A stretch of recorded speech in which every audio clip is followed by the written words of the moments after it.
ಇವತ್ತಿನ ಸ್ಪೆಷಲ್ ಬಹಳ ರುಚಿಯಾಗಿರುವಂಥ France dum biryani. Chicken mutton ಬಿರಿಯಾನಿಗಿಂತ ಈ ಬಿರಿಯಾನಿ ಪ್ರಾಸೆಸ್ ತುಂಬಾ ಸುಲಭ.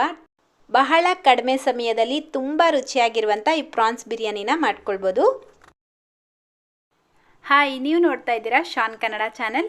ವಿಡಿಯೋ ಇಷ್ಟ ಆದರೆ ಪ್ಲೀಸ್ ಲೈಕ್ ಮಾಡಿ, ಹಾಗೆ ಫ್ರೆಂಡ್ಸ್ ಮತ್ತು ಫ್ಯಾಮಿಲಿಯವ್ರ ಜೊತೆಲಿ ಶೇರ್ ಮಾಡಿ.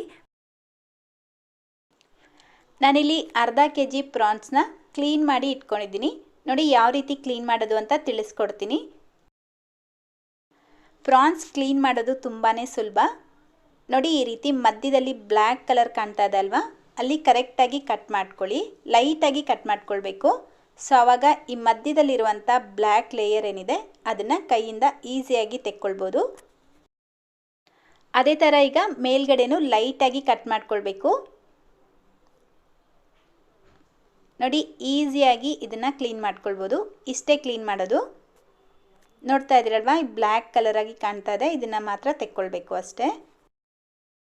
ನೋಡಿ ಎಲ್ಲ ಪ್ರಾನ್ಸ್ನು ಅದೇ ಥರ ಕ್ಲೀನ್ ಮಾಡಿಬಿಟ್ಟು ಒಂದು 3-4 ಸಲ ನೀರಿಂದ ಚೆನ್ನಾಗಿ ತೊಳೆದು ರೆಡಿ ಮಾಡಿ ಇಟ್ಕೊಂಡಿದ್ದೀನಿ. ಈಗ ಇದಕ್ಕೆ ಅರ್ಧ ಟೀ ಸ್ಪೂನ್ ಉಪ್ಪು, 1/4 ಟೀ ಸ್ಪೂನ್ ಅರಿಶಿನ, ಅರ್ಧ tea spoon red chilli powder, 1 table spoon ನಿಂಬೆಹಣ್ಣಿನ ರಸ, 1 ಟೇಬಲ್ ಸ್ಪೂನ್ ಎಣ್ಣೆ ಹಾಕಿಬಿಟ್ಟು ಇದೆಲ್ಲವನ್ನು ಚೆನ್ನಾಗಿ ಮಿಕ್ಸ್ ಮಾಡ್ಕೊಳ್ಳಿ. ನೋಡಿ ಈ ರೀತಿ ಮಿಕ್ಸ್ ಮಾಡಿಬಿಟ್ಟು ಮಿನಿಮಮ್ ಅರ್ಧ ಗಂಟೆ ನೆನೆಯೋದಕ್ಕೆ ಬಿಡಬೇಕು. ಇನ್ನೂ ಟೈಮ್ ಇದ್ದರೆ 1 ಗಂಟೆ ಬೇಕಿದ್ರೂ ನೆನೆಸ್ಬೋದು, ಇನ್ನೂ ಚೆನ್ನಾಗಿರುತ್ತೆ.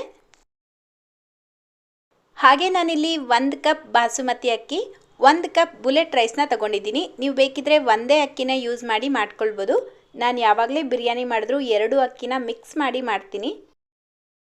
ಸೊ ಅದಕ್ಕೆ ನಾನಿಲ್ಲಿ ಮಿಕ್ಸ್ ಮಾಡ್ಕೊಳ್ತಾ ಇದ್ದೀನಿ. ಇವಾಗ ಇದನ್ನು ಒಂದು 4-5 ಸಲ ಚೆನ್ನಾಗಿ ತೊಳೆದ್ಬಿಟ್ಟು ಮತ್ತೆ ನೀರು ಹಾಕಿ 20 ನಿಮಿಷ ಮುಂಚೆ ನೆನೆಸಿಟ್ಕೊಳ್ಬೇಕು. ನೆಕ್ಸ್ಟ್ ನಾನಿಲ್ಲಿ ಅಕ್ಕಿ ಬೇಯಿಸ್ಕೊಳ್ಳೋದಕ್ಕೆ 1-2 ಲೀಟರಷ್ಟು ನೀರನ್ನ ಬಿಸಿಗಿಟ್ಕೊಂಡಿದ್ದೀನಿ. ಇದಕ್ಕೀಗ 1/4 ಟೀ ಸ್ಪೂನ್ ಜೀರಿಗೆ, 1 ಏಲಕ್ಕಿ, 2 ಪೀಸ್ ಚಕ್ಕೆ, 3 ಲವಂಗ, 1 ಸ್ಟಾರ್ ಹೂವು, 2 ಬಿರಿಯಾನಿ ಎಲೆ, ಸ್ವಲ್ಪ ಕೊತ್ತಂಬರಿ ಸೊಪ್ಪು, ಸ್ವಲ್ಪ ಪುದೀನಾನ ಹಾಕಿಬಿಟ್ಟು ಈ ನೀರನ್ನ ಕುದಿಯೋದಕ್ಕೆ ಬಿಡಬೇಕು. ನೆಕ್ಸ್ಟ್ ಈಗ ಬಿರಿಯಾನಿ ಮಾಡುವಂಥ ಪಾತ್ರೆಗೆ 4-5 ಟೇಬಲ್ ಸ್ಪೂನಷ್ಟು ಎಣ್ಣೆ ಹಾಕ್ಕೊಳ್ತಾ ಇದ್ದೀನಿ. ಇದಕ್ಕೇನೆ ಈಗ 1/4 ಟೀ ಸ್ಪೂನ್ ಶಾಹಿ ಜೀರಾ, 1 ಪೀಸ್ ಚಕ್ಕೆ, 4 ಲವಂಗ, 1 ಏಲಕ್ಕಿನ ಹಾಕ್ಕೊಂಡು ಫ್ರೈ ಮಾಡ್ಕೊಳ್ತಾ ಇದ್ದೀನಿ. ಹಾಗೆ ದೊಡ್ಡ ಸೈಜಿಂದು 2 ಈರುಳ್ಳಿನ ಈ ರೀತಿ ಉದ್ದುದ್ದಕ್ಕೆ ಕಟ್ ಮಾಡಿ ಹಾಕ್ಕೊಂಡು ಫ್ರೈ ಮಾಡ್ಕೊಳ್ತಾ ಇದ್ದೀನಿ. ಈರುಳ್ಳಿ ಲೈಟಾಗಿ ಟ್ರಾನ್ಸ್ಪರೆಂಟ್ ಆಗೋವರೆಗೂ ಐ ಫ್ಲೇಮ್ನಲ್ಲೇ ಚೆನ್ನಾಗಿ ಫ್ರೈ ಮಾಡ್ಕೊಳ್ಳಿ. ಹಾಗೆ ನೀವೇನಾದರೂ 1 kg ಪ್ರಾನ್ಸ್ ಬಿರಿಯಾನಿ ಮಾಡ್ತಾ ಇದ್ದೀರಾ ಅಂದರೆ ಇದೇ ಮಸಾಲೆನೇ 2ರಷ್ಟು ಹಾಕ್ಕೊಳ್ಬೇಕು. ಫಾರ್ ಎಕ್ಸಾಂಪಲ್ ಈಗ ನಾನು 2 ಈರುಳ್ಳಿನ ಅರ್ಧ kgಗೆ ಹಾಕ್ಕೊಂಡಿದ್ದೀನಿ. ನೀವು 1 kgಗೆ 4 ಈರುಳ್ಳಿನ ಹಾಕ್ಕೊಳ್ಬೇಕು. ಈರುಳ್ಳಿ ಈ ರೀತಿ ಟ್ರಾನ್ಸ್ಪರೆಂಟ್ ಆಗಿದ ತಕ್ಷಣ ಇದಕ್ಕೆ 1 ಟೇಬಲ್ ಸ್ಪೂನ್ ಶುಂಠಿ ಬೆಳ್ಳುಳ್ಳಿ ಪೇಸ್ಟ್ನ ಹಾಕ್ಕೊಳ್ತಾ ಇದ್ದೀನಿ. ಜೊತೆಗೆ 4 ಹಸಿಮೆಣಸಿನ್ಕಾಯಿನೂ ಈ ರೀತಿ ಉದ್ದಕ್ಕೆ ಕಟ್ ಮಾಡಿಬಿಟ್ಟು ಹಾಕ್ಕೊಳ್ತಾ ಇದ್ದೀನಿ.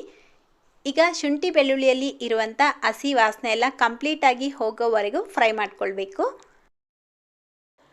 ಹಾಗೆ ನಮ್ಮ ಚಾನಲಲ್ಲಿ ಚಿಕನ್ ಮಟನ್ ಬಿರಿಯಾನಿ ರೆಸಿಪಿಗಳನ್ನ ಶೇರ್ ಮಾಡಿದ್ದೆ. ಆ ವಿಡಿಯೋನ ತುಂಬ ಜನ ಇಷ್ಟಪಟ್ಟು ನೋಡಿ ಮನೇಲಿ ಟ್ರೈ ಮಾಡಿ ತುಂಬ ಒಳ್ಳೆ ಕಾಮೆಂಟ್ಸ್ನ ಮಾಡಿದ್ರಿ. ಕಾಮೆಂಟ್ಸ್ ಮಾಡಿರುವಂಥ ಪ್ರತಿಯೊಬ್ಬರಿಗೂ ತುಂಬ ಥ್ಯಾಂಕ್ಸ್. ಈಗ ನೋಡಿ ನಾವಾಗಲೇ ಇಟ್ಟಿರುವಂಥ ನೀರು ಚೆನ್ನಾಗಿ ಕುದೀತಾ ಇದೆ. ಈ ರೀತಿ ಕುದೀತಾ ಇರಬೇಕಾದ್ರೆ 20 ನಿಮಿಷ ಮುಂಚೆ ನೆನೆಸಿಟ್ಟಿರುವಂಥ ಅಕ್ಕಿನ ಹಾಕ್ಕೊಳ್ತಾ ಇದ್ದೀನಿ. ಜೊತೆಗೆ 1/2 ಟೇಬಲ್ ಸ್ಪೂನಷ್ಟು ಉಪ್ಪು ಹಾಕ್ಬಿಟ್ಟು 80% ಅಕ್ಕಿನ ಬೇಯಿಸ್ಕೊಳ್ಬೇಕು. ನೋಡಿ ಶುಂಠಿ ಬೆಳ್ಳುಳ್ಳಿ ಎಲ್ಲ ಈ ರೀತಿ ಫ್ರೈ ಮಾಡ್ಕೊಂಡಿದ್ದ ನಂತರ ಇದಕ್ಕೆ ದೊಡ್ಡ ಸೈಜಿಂದು 1 ಟೊಮೆಟೊನ ಹಾಕ್ಕೊಳ್ತಾ ಇದ್ದೀನಿ. ನಾನು ಪ್ರತಿಯೊಂದು ಬಿರಿಯಾನಿ ಮಾಡಬೇಕಾದ್ರೆ ಹೇಳ್ತೀನಿ, ಈರುಳ್ಳಿಗಿಂತ ಟೊಮೆಟೊ ಕ್ವಾಂಟಿಟಿ ಕಡಿಮೆ ಇರಬೇಕು. ಅಂದರೆ ನಾನೀಗ 2 ಈರುಳ್ಳಿ ತೊಗೊಂಡಿದ್ದೀನಿ, ಸೊ 1 ಟೊಮೆಟೊ ಹಾಕ್ಕೊಳ್ತಾ ಇದ್ದೀನಿ. ಅದೇ ಅಳತೆಯಲ್ಲೇ ಹಾಕ್ಕೊಳ್ಬೇಕು. ಈಗ ರುಚಿಗೆ ತಕ್ಕಷ್ಟು ಉಪ್ಪು ಹಾಕ್ಕೊಳ್ತಾ ಇದ್ದೀನಿ. ಉಪ್ಪು ಸ್ವಲ್ಪ ಕಡಿಮೆನೇ ಹಾಕ್ಕೊಳ್ಳಿ, ಯಾಕಂದರೆ ಅಕ್ಕಿ ಬೇಯಿಸೋವಾಗಲೂ ಉಪ್ಪು ಹಾಕ್ಕೊಂಡಿರ್ತೀರ, ಪ್ರಾನ್ಸ್ ನೆನೆಸೋವಾಗ್ಲೂ ಉಪ್ಪು ಹಾಕ್ಕೊಂಡಿರ್ತೀರ. ಸೊ ಸ್ವಲ್ಪ ಕಡಿಮೆನೇ ಹಾಕ್ಕೊಂಡು ಟೊಮೆಟೊ ಸಾಫ್ಟ್ ಆಗೋವರೆಗೂ ಫ್ರೈ ಮಾಡ್ಕೊಳ್ಬೇಕು.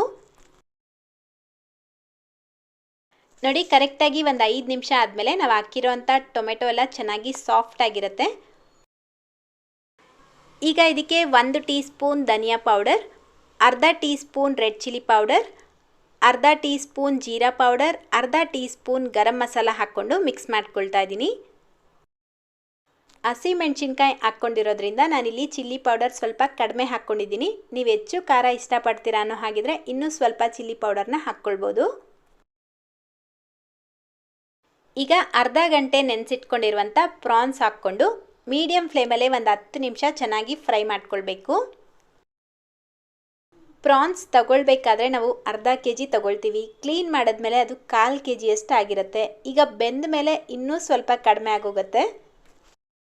ಸೊ ನೀವು 2-3 ಇದ್ದೀರಾ ಅಂದರೆ ಅರ್ಧ ಕೆಜಿ ಪ್ರಾನ್ಸ್ ಕರೆಕ್ಟಾಗಿರುತ್ತೆ. ಅದಕ್ಕಿಂತ ಹೆಚ್ಚು ಜನ ಇದ್ದೀರಾ ಅನ್ನೋ ಹಾಗಿದ್ರೆ ಮಿನಿಮಮ್ 1 ಕೆಜಿ ಪ್ರಾನ್ಸ್ ತಗೊಳ್ಳೇಬೇಕು. ನೋಡಿ, ನಿಮಗೆ ಬಿರಿಯಾನಿ ಇಷ್ಟ ಇಲ್ಲ ಅಂದರೆ ಈ ಗ್ರೇವಿನ ಹಾಗೆ ಬೇಕಿದ್ರೂ ನೀವು ಟೇಸ್ಟ್ ಮಾಡ್ಬೋದು, ತುಂಬ ಚೆನ್ನಾಗಿರುತ್ತೆ. ಕರೆಕ್ಟಾಗಿ 10 ನಿಮಿಷ ಫ್ರೈ ಮಾಡ್ಕೊಂಡಿದ್ದ ನಂತರ ಅರ್ಧ ಕಪ್ಪಷ್ಟು ಮೊಸರು ಹಾಕ್ಬಿಟ್ಟು ಮಿಕ್ಸ್ ಮಾಡ್ಕೊಳ್ತಾ ಇದ್ದೀನಿ. ಮೊಸರು ಹಾಕಬೇಕಾದ್ರೆ ಗ್ಯಾಸ್ ಫ್ಲೇಮ್ನ ಕಡಿಮೆ ಇಟ್ಕೊಂಡು ಹಾಕ್ಕೊಳ್ಳಿ. ಈಗ ಒಂದು ಲಿಡ್ನ ಕವರ್ ಮಾಡಿ ಲೋ ಫ್ಲೇಮ್ನಲ್ಲೇ ಒಂದು 10 ನಿಮಿಷ ಈ ಪ್ರಾನ್ಸ್ನ ಬೇಯೋದಕ್ಕೆ ಬಿಡಬೇಕು. ಇದಕ್ಕೆ ನೀರೆಲ್ಲ ಹಾಕೋ ಅವಶ್ಯಕತೆ ಇಲ್ಲ. ಕರೆಕ್ಟಾಗಿ 10 ನಿಮಿಷ ಆದಮೇಲೆ ನಾವು ಹಾಕಿರುವಂಥ ಎಣ್ಣೆ ಎಲ್ಲ ಸಪ್ರೇಟ್ ಆಗಿರುತ್ತೆ. ಈಗ ಗ್ರೇವಿ ರೆಡಿಯಾಗಿದೆ. ಗ್ಯಾಸ್ ಫ್ಲೇಮ್ನ ಕಡಿಮೆ ಮಾಡಿಬಿಟ್ಟು 80% ಅಷ್ಟು ಬೆಂದಿರುವಂಥ ಅಕ್ಕಿನ ಹಾಕ್ಕೊಳ್ತಾ ಇದ್ದೀನಿ. ನಾನಿಲ್ಲಿ ಒಂದೇ ಲೇಯರ್ ಮಾಡ್ತಾ ಇರೋದ್ರಿಂದ ಹಾಗೆ ಹಾಕ್ಕೊಳ್ತಾ ಇದ್ದೀನಿ. ನೀವು ಜಾಸ್ತಿ ಕ್ವಾಂಟಿಟಿಯಲ್ಲಿ ಮಾಡೋ ಹಾಗಿದ್ರೆ ಸ್ವಲ್ಪ ಗ್ರೇವಿನ ಸಪ್ರೇಟ್ ಮಾಡಿಬಿಟ್ಟು ಲೇಯರ್ ಆಗಿ ಹಾಕ್ಕೊಳ್ಬೋದು. ಹಾಗೆ ನಾನಿಲ್ಲಿ ಸ್ವಲ್ಪ ಕೇಸರಿ ದಳಗಳನ್ನ ಹಾಲಲ್ಲಿ ನೆನೆಸ್ಬಿಟ್ಟು ಕಲರ್ಗೋಸ್ಕರ ಹಾಕ್ಕೊಳ್ತಾ ಇದ್ದೀನಿ. ನೀವು ಬೇಕಿದ್ರೆ ಫುಡ್ ಕಲರ್ನೂ ಹಾಕ್ಕೊಳ್ಬೋದು, ಇಲ್ಲಾಂದರೆ ಹಾಗೆ ಬೇಕಿದ್ರೂ ಮಾಡ್ಕೊಳ್ಬೋದು. ಸ್ವಲ್ಪ ಕೊತ್ತಂಬರಿ ಸೊಪ್ಪು, ಸ್ವಲ್ಪ ಪುದೀನ, 1 ಟೇಬಲ್ ಸ್ಪೂನ್ ತುಪ್ಪ ಹಾಕ್ಕೊಳ್ತಾ ಇದ್ದೀನಿ. ತುಪ್ಪ ಮಿಸ್ ಮಾಡ್ದಿರ ಹಾಕ್ಕೊಳ್ಳಿ, ಟೇಸ್ಟ್ ಚೆನ್ನಾಗಿರುತ್ತೆ. ಈಗ ಗ್ಯಾಸ್ ಸ್ಟವ್ ಮೇಲೆ ಒಂದು ತವಾನ ಇಟ್ಬಿಟ್ಟು ಐ ಫ್ಲೇಮಲ್ಲಿ ತವಾ ಚೆನ್ನಾಗಿ ಬಿಸಿ ಆದಮೇಲೆ ಈ ರೆಡಿ ಮಾಡ್ಕೊಂಡಿರುವಂಥ ಬಿರಿಯಾನಿ ಪಾತ್ರೆನ ಅದರ ಮೇಲ್ಗಡೆ ಇಟ್ಟು ಲೋ ಫ್ಲೇಮ್ನಲ್ಲೇ 10 ನಿಮಿಷ ದಮ್ ಆಗೋದಕ್ಕೆ ಬಿಡಬೇಕು. ಕರೆಕ್ಟಾಗಿ 10 ನಿಮಿಷ ಆಗಿದೆ. ಉದ್ರುದ್ರಾಗಿ ತುಂಬಾ ರುಚಿಯಾಗಿ ಪ್ರಾನ್ಸ್ ಬಿರಿಯಾನಿ ರೆಡಿಯಾಗಿದೆ. ಇದಕ್ಕೆ ಯಾವುದೇ ರೀತಿ ರಾಯ್ತ ಬೇಡ, ಹಾಗೆ ಬಿಸಿ ಬಿಸಿಯಾಗಿ ಸರ್ವ್ ಮಾಡಿ ತಿನ್ನೋಕ್ಕೆ ತುಂಬ ಚೆನ್ನಾಗಿರುತ್ತೆ. ಹಾಗೆ ನೀವು ಇದೇ ಪ್ರಾಸೆಸ್ನ ಕುಕ್ಕರಲ್ಲಿ ಬೇಕಿದ್ರೂ ಮಾಡ್ಕೊಳ್ಬೋದು. ಕುಕ್ಕರಲ್ಲಿ ಮಾಡೋ ಹಾಗಿದ್ರೆ 1 ಗ್ಲಾಸ್ ಅಕ್ಕಿಗೆ 1.5 ಗ್ಲಾಸ್ ನೀರು ಹಾಕ್ಬಿಟ್ಟು ಮಾಡ್ಕೊಳ್ಳಿ, ಕರೆಕ್ಟಾಗಿ ಬರುತ್ತೆ. ಟ್ರೈ ಮಾಡಿದ್ಮೇಲೆ ಪ್ಲೀಸ್ ಕಾಮೆಂಟ್ ಮಾಡಿ ತಿಳಿಸೋದನ್ನು ಮಾತ್ರ ಮರಿಬೇಡಿ. ನಿಮ್ಮ ಕಾಮೆಂಟ್ಸ್ ಓದೋದಕ್ಕೆ ತುಂಬಾ ಇಷ್ಟ ಆಗುತ್ತೆ. ಹಾಗಾದರೆ ಇವತ್ತಿನ ಈ ಪ್ರಾನ್ಸ್ ಬಿರಿಯಾನಿ ನಿಮ್ಮೆಲ್ಲರಿಗೂ ಇಷ್ಟ ಆಯಿತಾ? ಇಷ್ಟ ಆಗಿದ್ರೆ ಪ್ಲೀಸ್ ಮನೇಲಿ ಟ್ರೈ ಮಾಡಿ. ಹೇಗಿದ್ದರೂ ನಾಳೆ ರಂಜಾನ್ ಇದೆ, ಸೊ ಮಿಸ್ ಮಾಡ್ತೀರಾ, ನೀವೆಲ್ಲರೂ ಟ್ರೈ ಮಾಡ್ತೀರಾ ಅಂತ ಅಂದ್ಕೊಂಡಿದ್ದೀನಿ. ಹಾಗೆ ವಿಡಿಯೋಗೆ ಇನ್ನೂ ಲೈಕ್ ಮಾಡಿಲ್ಲ ಅಂದರೆ ಪ್ಲೀಸ್ ಲೈಕ್ ಮಾಡಿ. ಹಾಗೆ ನಿಮ್ಮ ಫ್ರೆಂಡ್ಸ್ ಮತ್ತು ಫ್ಯಾಮಿಲಿಯವ್ರ ಜೊತೆಗೂ ಶೇರ್ ಮಾಡಿ. ಇದೇ ರೀತಿ ಮತ್ತೊಂದು ರೆಸಿಪಿಯೊಂದಿಗೆ ಮತ್ತೆ ಸಿಗೋಣ. Thank you.